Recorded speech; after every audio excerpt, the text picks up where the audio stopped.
Sepanjang hidupnya, Muhammad Hatta sungguh sosok abdi negara penuh seluruh. Apabila kita pandai memimpin rakyat, pandai memikat hatinya, rakyat juga akan bersedia mencurahkan apa yang dapat dikehendaki. Berbekal prinsip yang teguh, ia menolak jadi penghamba kekuasaan.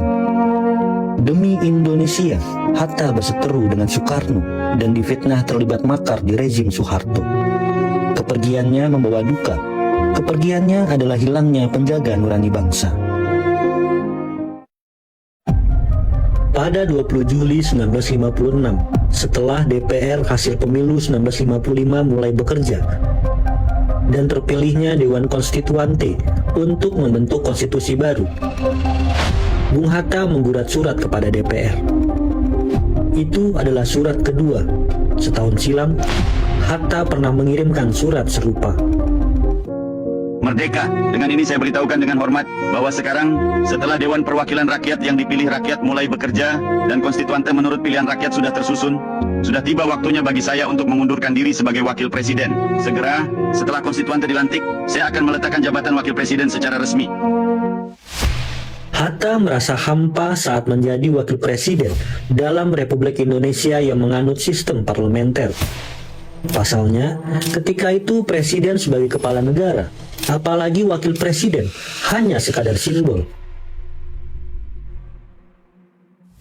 Kekuasaan pemerintahan ada pada Perdana Menteri. Alhasil, Hatta tak berdaulat untuk mewujudkan visi kerakyatannya. Pertentangan prinsipil antara Hatta dan Soekarno juga mempengaruhi keputusan itu. Soekarno-Hatta memang duit tunggal pada era menuju dan mempertahankan kemerdekaan. Namun, pada era mengisi kemerdekaan, tampak benar bahwa mereka merupakan dua pemimpin yang bertolak belakang. Soekarno dan Hatta berbeda dari sisi dasar-dasar pemikiran, sifat dan karakter, hingga gaya kepemimpinan. Mereka berbeda dalam menerapkan gagasan dan ide-ide demokrasi yang sesuai untuk Indonesia. Salah satu perbedaan besar di antara mereka adalah ketika Hatta menolak PKI dilibatkan dalam kabinet, sementara Soekarno justru mulai menggagas konsep nasionalis, agama, dan komunis. Dalam buku demokrasi kita, Presiden itu Bung Hatta mengatakan, dari saya yang sering bertengkar dengan Bung Karno, lebih baik sampai beri kesempatan untuk dia. Meyakini makna penting duit tunggal dalam persatuan Indonesia, DPR menolak secara halus permintaan Hatta. Surat itu didiamkan. Hatta lalu mengirim surat lagi pada 23 November 1956. Kali ini, Hatta bertegas-tegas bahwa pengunduran dirinya akan efektif per 1 Desember 1956. Menyadari ketetapan hati Hatta, DPR akhirnya menerima pengunduran dirinya pada 30 November 1956. Sepekan setelah mengundurkan diri, Hatta menggoyang keluarganya pindah dari Istana Wakil Presiden ke Jalan Diponegoro 57.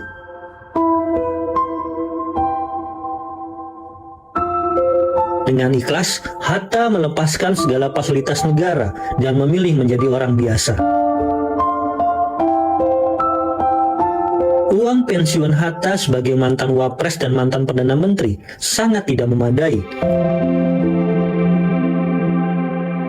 Sampai-sampai aliran listrik rumahnya pernah dicabut. Tapi Hatta tak pernah mengeluh. Hatta menghidupi keluarganya dengan kembali menulis dan menjadi dosen tamu di berbagai universitas. Beliau itu punya keyakinan, istilahnya zaman sekarang PD, apapun terjadi Tuhan melindunginya. Jadi dalam hal ini beliau tidak merasa turun derajat menjadi rakyat biasa, tidak, karena itu keputusan beliau. Pengunduran diri ternyata tak membuat Hatta terkucil. Banyak pemuda, pejabat, dan sahabat datang bertandang. Tamu-tamu negara yang berkunjung ke Indonesia menyempatkan diri untuk bertemu Hatta. Mereka bersilaturahmi sekaligus meminta saran atau bertanya sesuatu kepada Hatta. Undangan ceramah dalam dan luar negeri terus mengalir. Bahkan banyak pihak yang meminta Bung Hatta tampil kembali ke gelanggang politik. Mulai dari praksi-praksi di DPR, tokoh-tokoh dari Sumatera dan Sulawesi, hingga sejumlah anggota kabinet merancang dan menerapkan cara agar duit tunggal bisa dipersatukan kembali. Semua gagal. Bung Hatta teguh pada keputusannya. Namun sebagai putra Minangkabau, Hatta tak kenal istilah lengser ke Prabon Mandik Pandito. Meskipun tak lagi berpolitik praktis, Hatta tak bisa diam saat situasi bangsa dan negara memburuk. Hatta sangat prihatin dengan pergolakan pusat daerah yang menghebat, kekeliruan dekret Presiden 5 Juli 1959, hingga kesewenang-wenangan demokrasi terpimpin. Menetapkan Undang-Undang Dasar 1945 berlaku lagi. Hatta banyak mengkritik Soekarno, terutama melalui surat-surat pribadi. Kritiknya yang komprehensif terhadap demokrasi terpimpin, demokrasi kita, dimuat di majalah Panji Masyarakat pada 1960. Pemerintah dibentuk dengan cara yang ganjil itu diterima saja oleh parlemen dengan tidak menyatakan keberatan yang prinsipil. Malahan ada yang membela tindakan presiden dengan dalil keadaan darurat. Kemudian Presiden Soekarno membubarkan konstituante yang dipilih oleh rakyat. Setelah menyiarkan kritik Hatta, Panji Masyarakat dibredel. Hatta juga dilarang untuk menulis di media massa. Namun, Hatta terus mengingatkan kekeliruan Soekarno.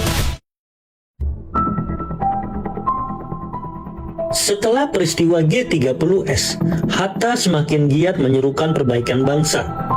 Pasca terbitnya Super Semar, Hatta menulis artikel Pancasila Jalan Lurus dan memberikan pidato kritis di pemakaman Sultan Syahrir. Di awal Orde Baru, Hatta aktif berseminar, banyak diundang oleh organisasi mahasiswa dan menyampaikan kritik serta harapan masa depan Indonesia. Hatta bahkan sempat didorong untuk kembali pada kekuasaan sebagai presiden sementara untuk memimpin transisi negeri. Namun, Hatta menolak.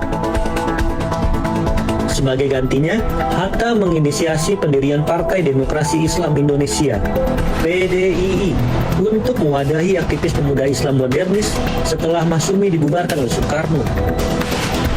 Namun usahanya ditolak oleh Soeharto. Presiden Soeharto menjelaskan kepada saya waktu itu bahwa walaupun maksudnya baik, tetapi MPRS telah memutuskan penyederhanaan kepartaian di Indonesia dan karena itu tidak dapat menyetujui pembentukan partai baru itu. Bagi kita, tentu tidak lain harus menerima keputusan itu. Ketika pemerintah Orde Baru mengizinkan pendirian Partai Muslimin Indonesia (PARMUSI) pada 20 Februari 1968, muncul rumor bahwa Soeharto khawatir Hatta akan kembali berpengaruh besar.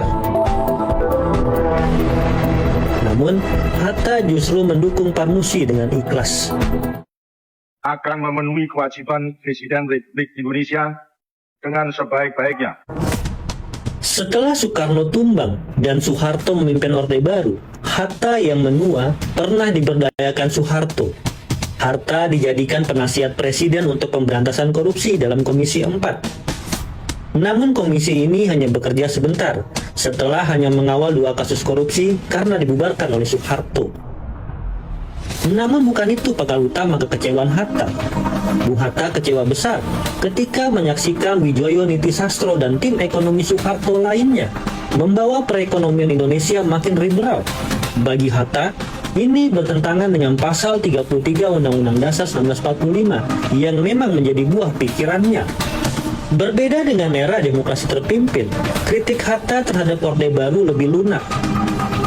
Ia banyak mengkritik perekonomian yang makin liberal melalui forum akademik dan diskusi-diskusi dengan tokoh-tokoh penting.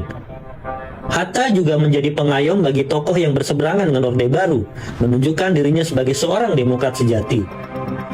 Namun, kepercayaan Hatta dikhianati.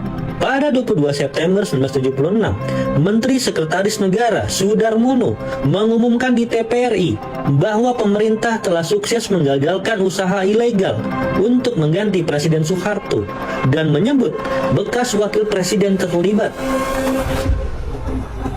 Apalagi Sudarmono juga mengatakan ada gentleman agreement yang mengesankan Hatta terlibat dalam merancang plot makar.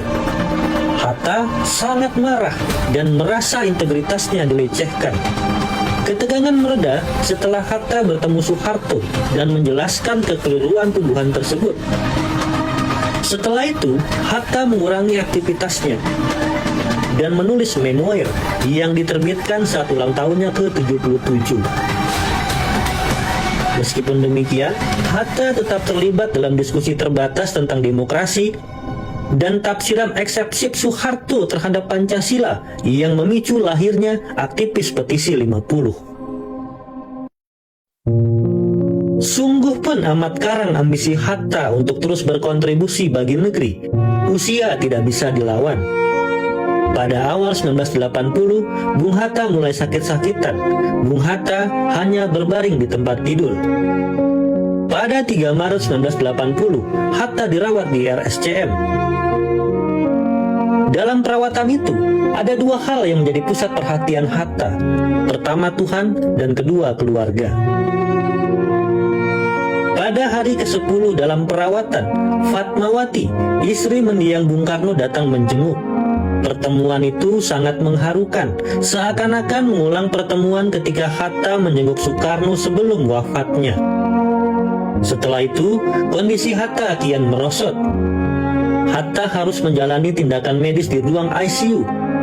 Pada pukul 18.56 hari Jumat 14 Maret 1980, Hatta menghembuskan nafas terakhir. Hatta wafat setelah dirawat selama 11 hari.